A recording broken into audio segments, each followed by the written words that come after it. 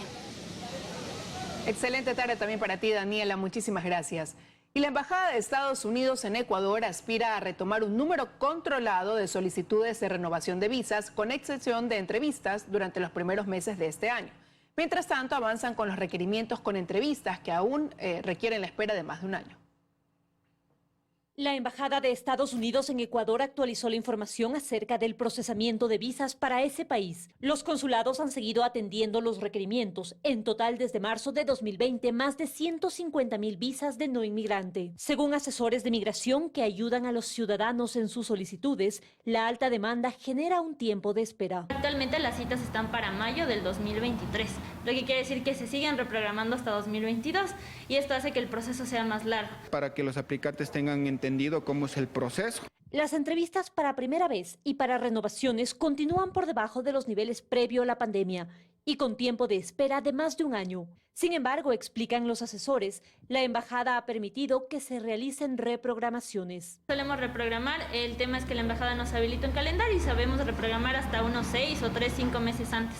Lo que deja claro la embajada es que todos los solicitantes que acuden a entrevista tienen que cumplir con la presentación del certificado de vacunación. En cuanto a las solicitudes de renovación a través del programa IWP de exención de entrevistas, planean aceptar un número controlado en los primeros meses de este año. Se ha estado trabajando con normalidad lo que era renovación hasta el mes de mayo del 2021.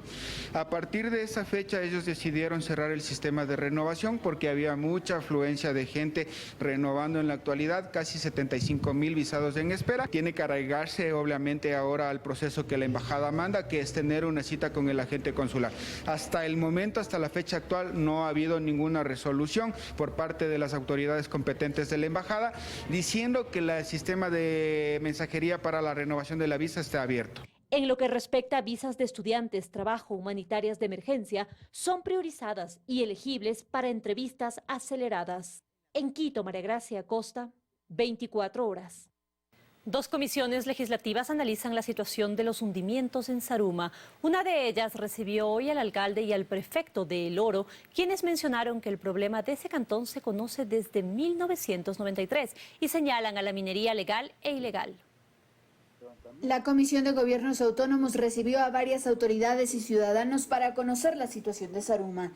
El prefecto de El Oro sostuvo que desde 1993 se establecieron zonas de exclusión minera. Desde el año 93 ya se sabía dónde estaban los socavones. Señala que lo que sucede en Zaruma es por mucha minería ilegal, aunque también señala a los legales. Los concesionarios legales también trabajan con los sableros, también trabajan con los ilegales. 16 horas trabajan los concesionarios legales y las 8 horas trabajan los sableros. Entonces la producción sale legalmente. Los sableros no tienen, ni los ilegales tienen la plata para hacer túneles de 2, 3, 4 kilómetros. ¿Por dónde entran? Pero entran por los brotones que han hecho los concesionarios. Y también, lógicamente, hay personas que ingresan por sus casas. Bravo dijo ante los asambleístas que tiene información con drones y está dispuesto a entregarla, pero sostiene que ha tenido que bajar el tono de estas denuncias. Aquí hay crimen organizado, aquí hay grandes bandas delictivas, nacionales, apoderadas de los sectores mineros. Por su lado, el alcalde de Zaruma pide fiscalización a la asamblea sobre este tema, que dice ya han advertido, y además menciona que desde la alcaldía no han existido permisos para el uso de la zona de exclusión. No existen actividades mineras dentro de la zona de exclusión minera en funcionamiento ni con permisos municipales en ningún momento. Los asambleístas exigieron acciones a las autoridades. Lo que Zaruma necesita en este momento son recursos económicos y por eso me gustaría también saber cuál es el monto asignado para resolver la situación de Zaruma. La realidad, no tienen ni los recursos ni tienen las competencias para poder realizar este tipo de acciones.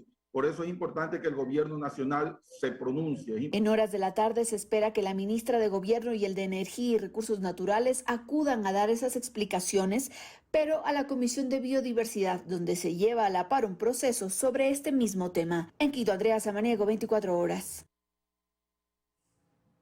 El primer vicepresidente de la Asamblea, Virgilio Saquicela, pasó revista a los temas pendientes en el Legislativo y los planes para evacuarlos, al menos hasta el primer semestre del año. Tenemos hasta el mes de junio de este año para evacuarla. Hicimos una evaluación con los presidentes de las comisiones permanentes a finales del año anterior, en donde se estableció de que ya están avanzados varios informes para primero y segundo debate, así es que aspiramos que en el primer trimestre evacuemos gran cantidad de esa agenda y hasta los 6 meses podamos cumplir, ojalá con la totalidad. Sin embargo, existirán leyes que vengan del colegislador, como la propia ley laboral que se ha anunciado y otras leyes que puedan presentarse por parte del presidente de la República, que podrán tomarnos el tiempo debido, como sucedió en el caso tema Pandora Papers, el tema de la ley tributaria y otras circunstancias que hemos tenido que evacuar en la Asamblea Nacional. En el tema de la Comisión de Garantías Constitucionales, de la que soy parte, están representadas 400 amnistías el día de hoy. Justamente vamos a sesionar para hacer un cronograma y poder evacuar esos requerimientos de distintos ciudadanos del Ecuador que han presentado esos trámites dentro del marco legal y constitucional para que los evacúe la Asamblea Nacional y están justamente en la Comisión de Garantías Constitucionales. Continuamos con más información. Arcotel resolvió dar por terminado el título habilitante de Canal 1. Pese a ello, el grupo Rivas anunciaba nueva programación. Al menos 150 trabajadores de la extinta cadena televisiva siguen esperando el pago de sus sueldos y la cancelación de la deuda con el IES. Próximamente, nueva programación, anunciaba un canal de televisión que tiene a sus 150 trabajadores sin pagarles meses de sueldo. 5 años de deuda con el IES, un embargo y una reciente resolución que da por terminado su título habilitante. ¿Cómo es que Canal 1 podía seguir transmitiendo? Eso también se lo preguntan sus ex trabajadores. Hay organismos a los que estos señores Rivas se están burlando de ellos, la autoridad competente se está burlando. Y ahora pretenden funcionar en un local de la ciudad de La Bellavista, donde hubo un conocido productor, pero yo no creo que en este país no existan personas que con mano dura apliquen la ley, nada más. La nueva resolución de Arcotel se dio este martes 4 de enero del 2012 y, entre otras cosas, rechaza los argumentos presentados por Marcel Rivas y resuelve dar por terminado el título habilitante del sistema de televisión abierta denominado Canal 1, Canal 12 de la ciudad de Guayaquil y sus repetidoras a nivel nacional. Además, dispone que Canal 1 deje de operar y que sus canales de televisión sean revertidos en un plazo de hasta 5 días. Para los ex trabajadores, esta podría ser una señal de que por fin las autoridades están del lado de lo correcto. Debe ser del reencuentro con la justicia laboral. Tenemos muchas expectativas a que así sea. En octubre pasado, el IES embargó Canal 1. No se incluyó el terreno, pues era parte de un fideicomiso, el mismo que ya fue vendido, pero del que los trabajadores no recibieron nada, pese a que de sus sueldos se descontó mensualmente las aportaciones que los Rivas nunca pagaron. ¿Qué es lo que me está afectando por el momento? Porque yo no puedo cobrar lo que es la cesantía. Mariela nunca trabajó en Canal 1, pero sí su esposo, quien falleció luego de contagiarse de COVID-19 realizando sus tareas periodísticas. Murió sin recibir un año de sueldo y hoy ella, madre de 4 niños, no logra cobrar ni el Montepío. Creo en la justicia divina, a pesar de que la justicia aquí entre nosotros, hay muchas personas corruptas. Relat S.A., la empresa a cargo de Canal 1, podrá recurrir a la vía judicial si desea modificar la resolución que da por terminada la concesión del medio. Mientras, sus ex trabajadores esperan que lo que califica como burla pare. Dayana Monroy, 24 horas.